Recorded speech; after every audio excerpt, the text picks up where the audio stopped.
¿Cuáles fueron los descubrimientos científicos y los avances tecnológicos que permitieron que los europeos llegaran al continente americano? Yo soy Historiker. Acompáñenme a descubrir esto.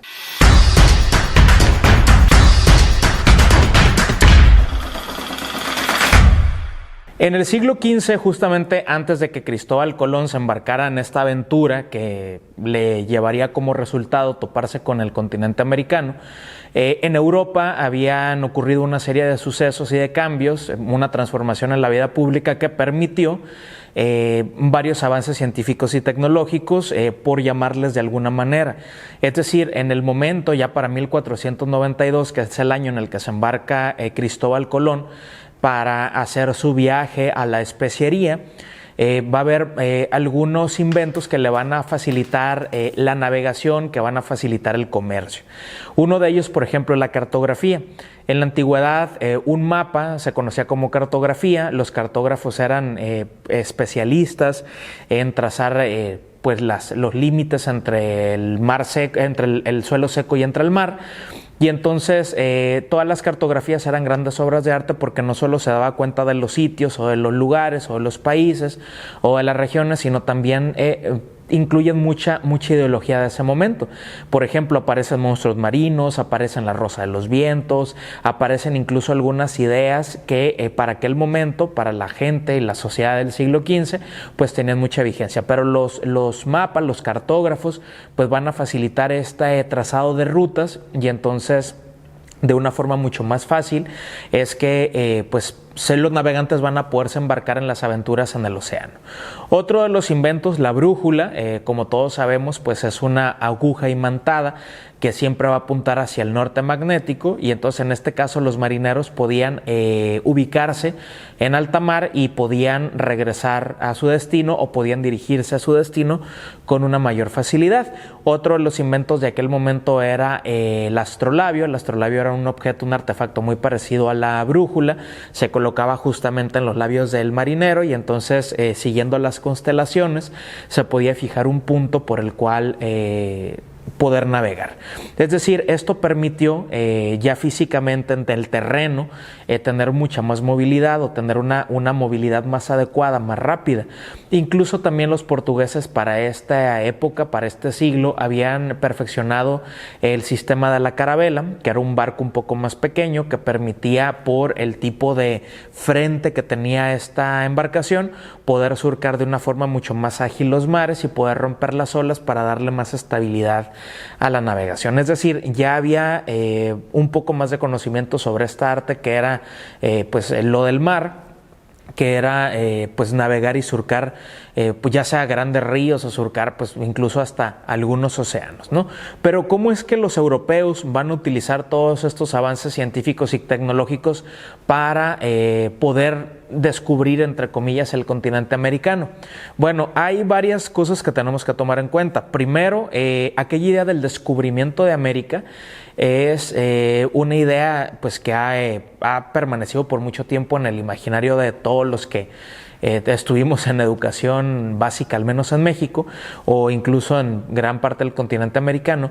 Y esta idea de ser descubiertos es demostrar la superioridad de una raza sobre otra, de un país sobre otro, de una cultura sobre otra, ¿de acuerdo? Entonces hay términos más adecuados para este momento. Ya no se habla del descubrimiento de América.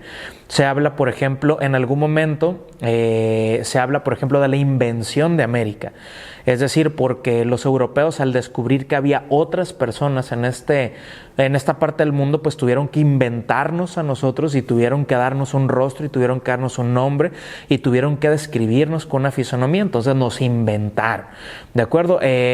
Para la década, por ejemplo, de 1992, cuando se cumplió el 5º centenario de la llegada de los europeos al continente americano, se habló del choque o el encuentro de dos mundos. ¿Cuáles son los dos mundos? Pues el indígena americano y el europeo tradicional que venía saliendo del feudalismo, ¿de acuerdo? Entonces, dos posiciones totalmente antagónicas, ¿no? Últimamente se ha hablado más, en términos mucho más neutrales, de la llegada de los europeos al continente americano.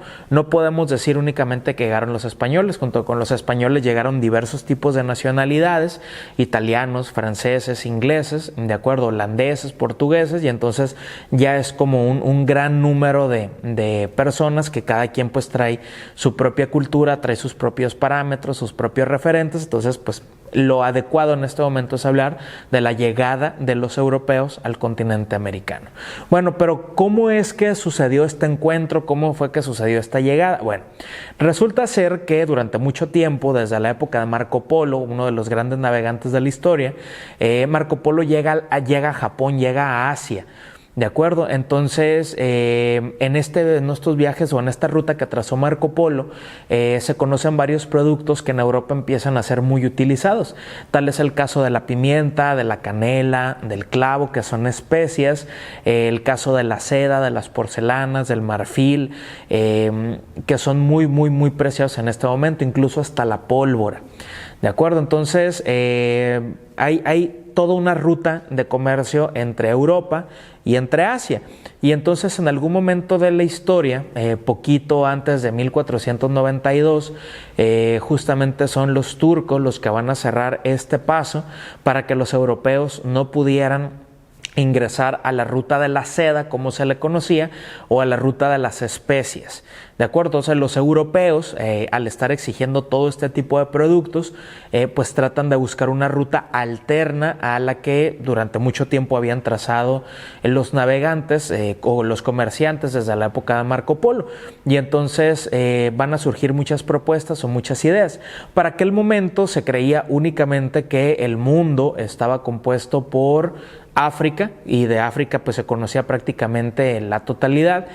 También el mundo está compuesto por el continente europeo y por el continente asiático, ¿de acuerdo? Entonces se conocen únicamente 3 de los 5 continentes que en la actualidad pues nosotros sabemos que existen dentro del globo terráqueo o dentro del planeta Tierra. ¿Por qué es importante mencionar esto? Porque había una serie de ideas, de acuerdo, muy disparatadas acerca de esto, porque para empezar se creía que la Tierra era plana, a pesar de que ya hay inventos y avances en la navegación. Para el tema, por ejemplo, de las creencias de esa época, pues todavía no hay un desarrollo mental o científico en ese aspecto. Entonces había ideas tan raras, por ejemplo, como que la Tierra era plana, que estaba sostenida por un gigante, que el gigante estaba posado o parado sobre 2 grandes tortugas que estaban suspendidas en el infinito, de acuerdo, que existía un fin del mundo, que era básicamente el confín donde acababa el mapa o la Tierra cuadrada, y donde había pues como una gran cascada con un despeñadero que no te llevaba a ningún lugar.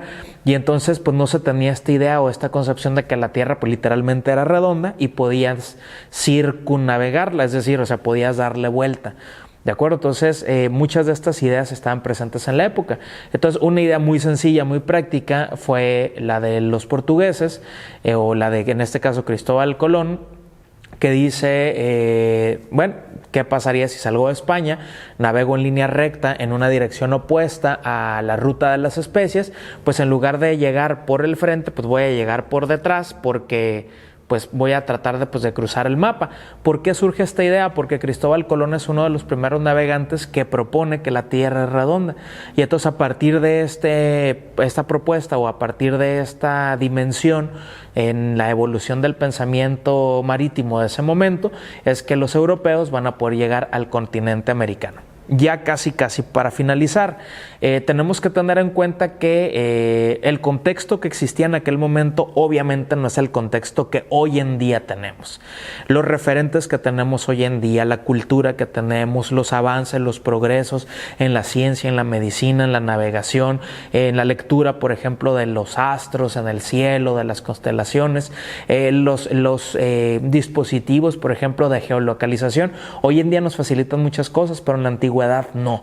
¿De acuerdo? Entonces, no podemos juzgar una empresa del pasado con ojos del presente. Entonces, ahora que estamos empezando a ver o que estamos analizando estos temas de cómo es que los europeos llegan al continente americano, debemos ser muy cuidadosos. Porque, como siempre se los he dicho, la función y la finalidad del historiador es mostrar los acontecimientos tal cual son. ¿De acuerdo? Obviamente yo tengo mi opinión acerca de las cosas, pero lo más importante de todo esto es que tú que me estás viendo detrás de esta pantalla o tú que me estás escuchando en el podcast, ustedes tengan su propia opinión acerca de las cosas, ¿de acuerdo? Yo no puedo decirles si lo que hicieron los europeos en suelo americano fue correcto o fue incorrecto. Lo que sí puedo decirles, y que es lo que he comentado en los últimos minutos, es que para 1492, cuando se produce esta empresa de la llegada de los europeos al continente americano, sí hay muestra de un avance en los artefactos marítimos y sobre todo en la navegación que permiten pues con relativa facilidad llegar o movilizarse a un punto diferente a lo que era Europa. Entonces, ustedes tienen la última opinión. Hasta la próxima.